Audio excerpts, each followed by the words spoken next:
Sir ಈಗ ನೋಡಿ, ಈ ವೆಹಿಕಲ್ಗೆ ಅಂದರೆ ಈ ಟೈರ್ಗೆ ನಾವು ಪರ್ಟಿಕ್ಯುಲರ್ ಆಗಿ ನೈಟ್ರೋಜನ್ ಏರ್ ಇಟ್ಟಿದ್ದೀವಿ. ಸೊ ಅದು ಎಲ್ಲಿ ಗೊತ್ತಾಗುತ್ತೆ ನಿಮಗೆ ಅಂದರೆ, ಈ ಕ್ಯಾಪು ಗ್ರೀನ್ ಕ್ಯಾಪ್ ಹಾಕಿದ್ದಾರೆ. ಈ ಕ್ಯಾಪ್ ಗ್ರೀನ್ ಕ್ಯಾಪ್ ಹಾಕಿರೋದ್ರೆ ಇದು ನೈಟ್ರೋಜನ್ ಏರ್ ಇದೆ. ಸೊ ನೈಟ್ರೋಜನ್ ಏರ್ ಏನು ಅಡ್ವಾಂಟೇಜ್ ಅಂತಂದರೆ, ಇದು ವೆಯ್ಟ್ ಕಮ್ಮಿ ಮತ್ತು ಇದು ಹೀಟ್ ಆಗಲ್ಲ ಟೈರು. ಅಂದರೆ ನಿಮಗೆ ರನ್ನಿಂಗಲ್ಲಿ ಟೈರ್ ಹೀಟ್ ಆಗೋ ಚಾನ್ಸಸ್ ಇರುತ್ತೆ. ಆರ್ಡಿನರಿ ಏರ್ ಹಾಕಿದ್ರೆ ಸೊ ರನ್ನಿಂಗಲ್ಲಿ ತುಂಬ ಹೀಟ್ ಆಗುತ್ತೆ ಮತ್ತು ಹಾಳಾಗೋ ಚಾನ್ಸಸ್ ಇರುತ್ತೆ. ನೈಟ್ರೋಜನ್ ಏರಲ್ಲಿ ಏನಾಗುತ್ತೆ ಅಂದರೆ ನಿಮಗೆ ಟೈರ್ ಹೀಟ್ ಆಗಲ್ಲ, ಆಯಿತಾ. ಸೊ ಕೂಲ್ ಆಗಿರುತ್ತೆ, ಏರು ತುಂಬ ಕೂಲ್ ಅದು. ಸೊ ಅದರಿಂದ ಟೈರ್ ಲೈಫ್ ಜಾಸ್ತಿ. ಹಾಂ, ನೈಟ್ರೋಜನ್ ಇದೆ, ಆಕ್ಸಿಜನ್ ಇದೆ. ಅಂದರೆ ಮಾಮೂಲಿ ಆಕ್ಸಿಜನ್ ಇದೆಯಲ್ಲ ಅದು. ಸೊ ನಿಮಗೆ ಪೆಟ್ರೋಲ್ ಬಂಕಲ್ಲಿ ಮ್ಯಾಕ್ಸಿಮಮ್ ಏನು ಮಾಡ್ತಾರೆ, ಈಗ ಎಲ್ಲ ಕಡೆ ಎರಡೂ ಇಟ್ಕೊಂಡಿದ್ದಾರೆ. ಆಕ್ಸಿಜನ್ ಇಟ್ಕೊಂಡಿದ್ದಾರೆ, ನೈಟ್ರೋಜನ್ ಇಟ್ಕೊಂಡಿದ್ದಾರೆ. ಸೊ ನೀವು ಆಲ್ಮೋಸ್ಟು ಆಕ್ಸಿಜನ್ ಅಂದ್ಕೊಂಡ್ರೆ ಅದರಲ್ಲಿ ಕಾರ್ಬನ್ ಡೈಆಕ್ಸೈಡ್ ಮಿಕ್ಸ್ ಆಗಿರುತ್ತೆ, ಎಲ್ಲ ಮಿಕ್ಸ್ ಆಗಿರುತ್ತೆ. ನಿಮಗೆ ನೈಟ್ರೋಜನ್ ಮಿಕ್ಸ್ ಆಗಿರುತ್ತೆ, ಅಂದರೆ ಪ್ಯೂರ್ ನೈಟ್ರೋಜನ್ ಇರಲ್ಲ ಅದರಲ್ಲಿ. ಸೊ ಅದಕ್ಕೋಸ್ಕರ ಪ್ಯೂರ್ ನೈಟ್ರೋಜನ್ ಬೇಕಂದರೆ ಸಪ್ರೇಟಾಗಿ ನೈಟ್ರೋಜನ್ನೇ ಹಾಕ್ಸ್ಕೊಂಡ್ರೆ ನಿಮಗೆ ಟೈರ್ ಲೈಫ್ ಜಾಸ್ತಿ ಬರುತ್ತೆ. ಮತ್ತು ಟೈರ್ ಕುಷನಿಂಗ್ ಚೆನ್ನಾಗಿರುತ್ತೆ, ಸ್ಮೂತ್ನೆಸ್ ಬರುತ್ತೆ. ಮತ್ತು ನಿಮಗೆ ಹಳ್ಳದಿಣ್ಣೆ ಎಲ್ಲ ಸ್ವಲ್ಪ ಸ್ಮೂತಾಗಿ ಆ್ಯಕ್ಷನ್ ಆಗುತ್ತೆ. ಮತ್ತು ಸೌಂಡ್ ಬರಲ್ಲ, ಟಯರು ರನ್ನಿಂಗಲ್ಲಿ ಹೊರೋ ಒಂದು ಸೌಂಡ್ ಬರುತ್ತೆ, ಆ ಸೌಂಡ್ ಬರಲ್ಲ. ಮತ್ತು ರೋಡ್ ಗ್ರಿಪ್ಪು ಚೆನ್ನಾಗಿರುತ್ತೆ, ಮತ್ತು ಎಲ್ಲದಕ್ಕೂ ಒಳ್ಳೆಯದು. ಆಮೇಲೆ ಇದು ಸ್ಪೆಷಾಲಿಟಿ ಏನಂದರೆ, ಇದ್ರ ಜೊತೆಗೆ ಏನಾಗುತ್ತೆ ಅಂದರೆ, ಇದು 2-3 ಮಂತ್ಸ್ ಆದಮೇಲೆ ಇದ್ರ ಜೊತೆ ಬೇರೆ ಏರು ಮಿಕ್ಸ್ ಆಗೋ ಚಾನ್ಸಸ್ ಇರುತ್ತೆ ರನ್ನಿಂಗಲ್ಲಿ. ಕೆಲವೊಂದು ಸತಿ ಏನಾಗುತ್ತೆ, ಸ್ಪೀಡ್ ಹೋಗ್ತಾ ಹೋಗ್ತಾ ಈ ಆರ್ಡಿನರಿ ಏರ್ ಹಾಕಿದ್ರೆ, ಅಂದರೆ ಸ್ಪೀಡ್ ಹೋಗ್ತಾ ಹೋಗ್ತಾ ಟೈರ್ ಹೀಟ್ ಆದಾಗ ಜಾಸ್ತಿ ಆಗ್ಬಿಡುತ್ತೆ, ಏರು ಒಳಗಡೆ ಆಟೋಮೆಟಿಕಾಗಿ ಫಿಲ್ ಆಗ್ಬಿಡುತ್ತೆ. ಸೊ ಅದಕ್ಕೋಸ್ಕರ ನೀವು ನೈಟ್ರೋಜನ್ ಹಾಕಿದ್ರೆ ಸ್ವಲ್ಪ ಅವಾಯ್ಡ್ ಆಗುತ್ತೆ.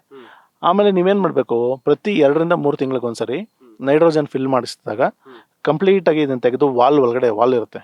ಸೊ ಈ ವಾಲ್ನ ತೆಗೆದು ಸೊ ಎಲ್ಲ ಏರು ಬಿಟ್ಬಿಡ್ಬೇಕು ಹೊರಗಡೆಗೆ. 2-3 ಮಂತ್ಸು ಆದಮೇಲೆ ಸೊ ಎಲ್ಲ ತೆಗೆದು ನೀಟಾಗಿ ಎಲ್ಲ ಏರ್ ಎಲ್ಲ ಆಚೆ ಬಂತು ಅಂದರೆ ಮತ್ತೆ ಒಂದ್ಸರಿ ನೈಟ್ರೋಜನ್ನೇ ಫುಲ್ ಫಿಲ್ ಮಾಡಬೇಕು. ಅದು ಟಾಪ್ ಅಪ್ ಅಲ್ಲ, ಅದು ಫುಲ್ ಫಿಲ್ಲಿಂಗು. ಹಾಂ, 3 ಮಂತ್ಸ್ಗೆ ಒಂದ್ಸರಿ, 2-3 ಮಂತ್ಸ್ಗೆ ಒಂದ್ಸರಿ ಕಂಪ್ಲೀಟಾಗಿ ತೆಗೆದು ಫುಲ್ ಮಾಡಬೇಕು. ಅವಾಗ ಏನಾಗುತ್ತೆ, ಒಳಗಡೆ ಅಕಸ್ಮಾತ್ ಬೇರೆ ಕಾರ್ಬನ್ ಡೈಆಕ್ಸೈಡ್, ಆಕ್ಸಿಜನ್ನು ಮತ್ತು ಈ ನೈಟ್ರೋಜನ್ನು ಎಲ್ಲ ಮಿಕ್ಸ್ ಆಗಿರುತ್ತೆ.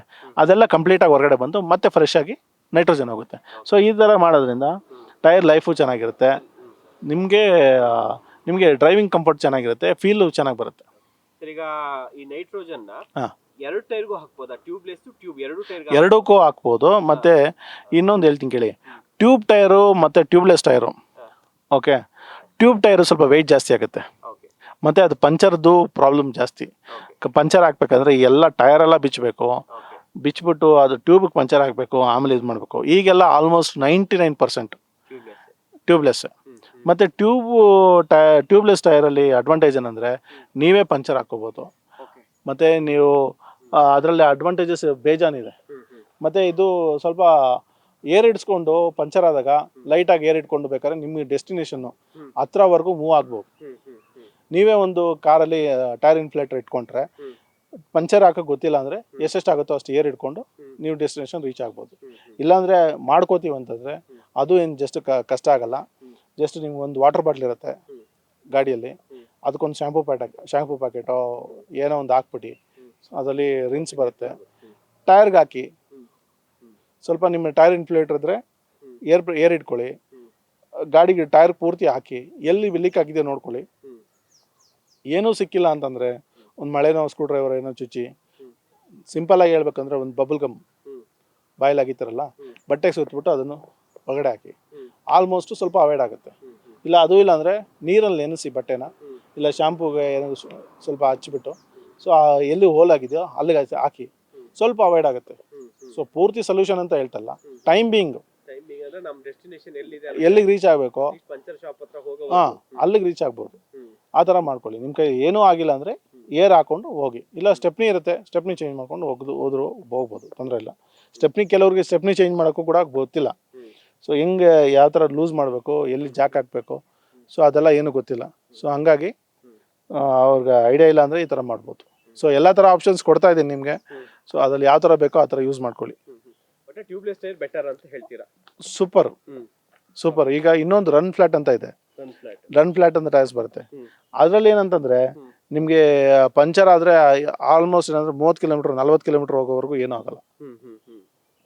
ಆ ಥರ ಅದು ಆಲ್ಮೋಸ್ಟ್ ಇದೆ. ಹೈ ಎಂಡ್ ಗಾಡಿಗೆಲ್ಲ ರನ್ ಫ್ಲಾಟ್ ಟೈರ್ಸ್ ಯೂಸ್ ಮಾಡ್ತಾರೆ. ಸೊ ಆ್ಯಕ್ಚುಲಿ ಈಗ ಮಿಡಲ್ ಕ್ಲಾಸು ಮತ್ತು ಈ ಥರ ಸಣ್ಣ ಕಾರ್ಗಳಿಗೆಲ್ಲ ಅದು ರನ್ ಫ್ಲಾಟ್ ಯೂಸ್ ಮಾಡೋಕ್ಕಾಗಲ್ಲ, ಅದು ಸ್ವಲ್ಪ ಎಕ್ಸ್ಪೆನ್ಸಿವ್ ಇದೆ. ಅದು ಹೈ ಎಂಡ್ ವೆಹಿಕಲ್ಸು ಮತ್ತು ಇನ್ನೊಂದೇನೆಂದರೆ ತುಂಬ ಸ್ಪೀಡ್ ಹೋಗೋ ಗಾಡಿಗಳು, ಹೈವೇಲಿ ಪಂಚರ್ ಆಗಿದೆ 100-200 ಕಿಲೋಮೀಟರ್ ಸ್ಪೀಡಲ್ಲಿ ಹೋಗ್ತಾರೆ. ಸೊ ಆವಾಗ ಅವ್ರಿಗೆ ಎಲ್ಲ ಪಂಚರ್ ಆಯಿತು ಅಂದರೆ ತುಂಬ ಕಂಟ್ರೋಲಿಂಗ್ ಕಷ್ಟ ಆಗ್ಬಿಡುತ್ತೆ. ಸೊ ಅದರ ರನ್ ಫ್ಲಾಟ್ ಹಾಕೊಂಡಿರ್ತಾರೆ. ಸೊ ನಾಮಿನಲ್ಲಿ ನಾವೇನಂದರೆ 80-100 ಕಿಲೋಮೀಟರ್ ಸ್ಪೀಡಲ್ಲಿ ಹೋಗ್ತೀವಲ್ಲ, ನಮಗೆ ಇದೇ ಸಾಕು, ಅದು ಅವಶ್ಯಕತೆ ಇಲ್ಲ. ಸೊ ಆ ಥರ ರನ್ ಫ್ಲಾಟ್ ಟೈರ್ಸ್ಗಳೆಲ್ಲ ಈ ಸೈಜಿಗೆ ಬಂದಿರೋದು ಕಷ್ಟ, ಡೌಟು, ನನಗೆ ಐಡಿಯಾ ಇಲ್ಲ. ಸೊ ಅಕಸ್ಮಾತ್ ಬಂದಿದ್ರು ಕೂಡ ಸೊ ಒಂದೊಂದು ಟೈರ್ಸ್ ನಿಮಗೆ 15,000-20,000 ಆಗೋ ಚಾನ್ಸಸ್ ಇರುತ್ತೆ. ಸೊ ಇದೆಲ್ಲ ನಿಮಗೆ 6,000-7,000 ಆಗುತ್ತೆ. ರನ್ ಫ್ಲಾಟ್ ಎಲ್ಲ ಜಾಸ್ತಿ ಆಗುತ್ತೆ. ಈ ರೋಡ್ ಗ್ರಿಪ್ಗೆ ಅಂತಾನೆ ಕೆಲವು ಟೈರ್ಗಳು ಬರ್ತವೆ, ಮೈಲೇಜ್ಗೆ ಅಂತಾನೆ ಕೆಲವು ಟೈರ್ಗಳು ಬರ್ತವೆ. ಹೌದು, ಅದು ನಿಜಾನ ಸರ್? ಹೌದು. ಅದ್ರಲ್ಲಿ ಏನಾಗುತ್ತೆ ಅಂದರೆ ನೀವು ಆ ಗ್ರಿಪ್ಸ್ ಇರುತ್ತಲ್ಲ, ಆ ಗ್ರಿಪ್ಸ್ ಮೇಲೆ ಡಿಪೆಂಡ್ ಆಗುತ್ತೆ, ಮತ್ತು ಯೂಸ್ ಮಾಡಿರೋ ಕುಷನ್ ಮೇಲೆ ಡಿಪೆಂಡ್ ಆಗುತ್ತೆ. ಕೆಲವು ಟೈರ್ಸ್ ಎಲ್ಲ ಏನಾಗುತ್ತೆ ಅಂದರೆ, ಈಗ ಒಂದು ಎಕ್ಸಾಂಪಲ್, ಒಂದು ಸಣ್ಣ ಯಾವುದೋ ಒಂದು ಕಂಪ್ನಿಯಿಂದ ಟೈರ್ಸ್ ಅಂತ ಇಟ್ಕೊಳ್ಳಿ. ಸೊ ABC ಅಂತ ಒಂದು ಕಂಪ್ನಿ. ಆ ಕಂಪ್ನಿಯಲ್ಲಿ ಏನಂತಂದರೆ 3 ವೆರೈಟಿ ಟೈರ್ಸ್ ಇಟ್ಟಿರ್ತಾರೆ. ಒಂದು ಬೇಸಿಕ್ ಇಟ್ಟಿರ್ತಾರೆ. ಒಂದು ಟೈರ್ ಬಂದು 2,000 ಇದ್ರೆ ಇನ್ನೊಂದು ಟೈರ್ 2,500 ಇರುತ್ತೆ, ಇನ್ನೊಂದು ಟೈರ್ 3,000 ಇರುತ್ತೆ. ಏನಕ್ಕೆ ಡಿಫ್ರೆನ್ಸು? 3 ಟೈರಲ್ಲಿ ಏನು ಡಿಫ್ರೆನ್ಸು ಅಂತ. ಕೆಲವು ಲೋಕಲ್ ಅಂದರೆ 2,000 ಕೊಡೋ ಟೈರಲ್ಲಿ ಏನಂದರೆ ಯೂಸ್ಡ್ ರಬ್ಬರ್ ಯೂಸ್ ಮಾಡಿರ್ತಾರೆ ಜಾಸ್ತಿ ಕ್ವಾಂಟಿಟಿಯಲ್ಲಿ.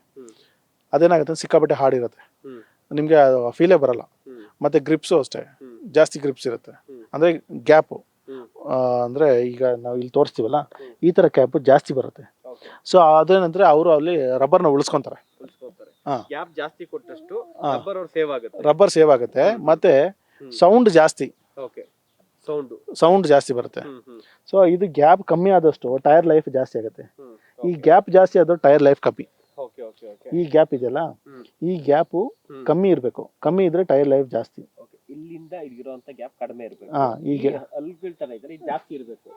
ಕಮ್ಮಿ ರೇಟಿನ ಟೈರ್ ಅಲ್ಲಿ ಏನಾಗುತ್ತೆ? ಅಲ್ಲಲ್ಲ ಸರ್, ಇದರಲ್ಲಿ ಕಮ್ಮಿ ಇದ್ದಷ್ಟು ಲೈಫ್ ಜಾಸ್ತಿ ಬರುತ್ತೆ. ಇದು ಮೀಡಿಯಂ ಆಗಿ ಮಾಡಿದ್ದಾರೆ. ಸೊ ಇದು ಏನಾಗುತ್ತೆ ಅಂದ್ರೆ, ಇದು ಎಷ್ಟು ಕಮ್ಮಿ ಇರುತ್ತೆ ಅಷ್ಟು ಸೌಂಡ್ ಕಮ್ಮಿ, ಮತ್ತೆ ಟೈರ್ ಲೈಫ್ ಜಾಸ್ತಿ ಆಗುತ್ತೆ. ಸೊ ಇದನ್ನ ಏನು ಮಾಡ್ತಾರೆ, ನಿಮಗೆ ಅವರು ಬೇಕು ಅಂತ ಏನು ಮಾಡ್ತಾರೆ, ಯೂಸ್ಡ್ ರಬ್ಬರ್ ಮಾಡಿರೋಂಥ ಟೈರು ರೇಟ್ ಕಮ್ಮಿ ಮಾಡ್ತಾರೆ. ಸೊ ಸ್ವಲ್ಪ 20% ಯೂಸ್ ಮಾಡಿರೋದು ಏನು ಮಾಡ್ತಾರೆ, ಮಿಡ್ ವೇರಿಯಂಟ್ ಅಂದರೆ 2,500 ರೂಪಾಯಿಗೆ ಟೈರಲ್ಲಿ ಸ್ವಲ್ಪ ಹಾಕಿರ್ತಾರೆ. ಸೊ ನೀವು ಫುಲ್ಲು ಅಂದರೆ 3,000 ರೂಪಾಯಿ ತೊಗೊಳ್ಳೋ ಟೈರಲ್ಲಿ ಫುಲ್ಲು ಫ್ರೆಶ್ ಇರುತ್ತೆ, ಆಯಿತಾ. ಅದರಲ್ಲಿ ಸ್ಟೀಲ್ ಥ್ರೆಡ್ಸು ಜಾಸ್ತಿ ಇರುತ್ತೆ, ಮತ್ತು ಅದರಲ್ಲಿ ತುಂಬ ವೆರೈಟೀಸ್ ಇರುತ್ತೆ, ಮತ್ತು ಈ ಗ್ರಿಪ್ಸ್ ಎಲ್ಲ ಅವ್ರು ನೋಡ್ಕೊಂಡು ಮಾಡಿರ್ತಾರೆ, ಮೈಲೇಜ್ ಕೂಡ ಬರುತ್ತೆ. ಸೊ ಈ ಥರ ಎಲ್ಲ ಅಡ್ವಾಂಟೇಜ್ ಜಾಸ್ತಿ. ಅದಕ್ಕೆ ಅವ್ರು ಏನು ಮಾಡ್ತಾರೆ, ಆ ತಕ್ಕನಾಗಿ ವೆರೈಟಿಗಳು ಇಟ್ಟಿರ್ತಾರೆ. ಸೊ ಅದನ್ನು ನೋಡ್ಕೊಂಡು ತೊಗೋಬೇಕು. ಕೆಲವ್ರಿಗೆ ಏನಾದರೂ ಅಫೋರ್ಡ್ ಮಾಡೋಕ್ಕಾಗಲ್ಲ, ಯಾವುದೋ ಒಂದು ಟೈರ್ ಬೇಕು, 2,000 ಕೊಡಿ, 2,500 ಕೊಡಿ, ನಮ್ಗೆ ಆದಷ್ಟು ಕಮ್ಮಿ ಬಡ್ಜೆಟಲ್ಲಿ ಕೊಡಿ ಅಂತಾರೆ. ಅದನ್ನು ಮಾಡ್ತಾರೆ. ಮಾಡಿದಾಗ ಆವಾಗ ಒಂದು 5,000 ಕಿಲೋಮೀಟ್ರು 10,000 ಕಿಲೋಮೀಟ್ರ್ ಹೋದಾಗ ಒಂದ್ಸರಿ ಬ್ಯಾಲೆನ್ಸಿಂಗು, ಒಂದ್ಸತಿ ಅಲೈನ್ಮೆಂಟು ಇದೆಲ್ಲ ಮಾಡಿಸ್ಕೋಬೇಕು. ಮಾಡಿಸ್ಕೊಂಡಾಗ ನಿಮಗೆ ಎಂಜಾಯ್ ಮಾಡ್ತೀರಾ ಡ್ರೈವಿಂಗು, ಚೆನ್ನಾಗಿರುತ್ತೆ.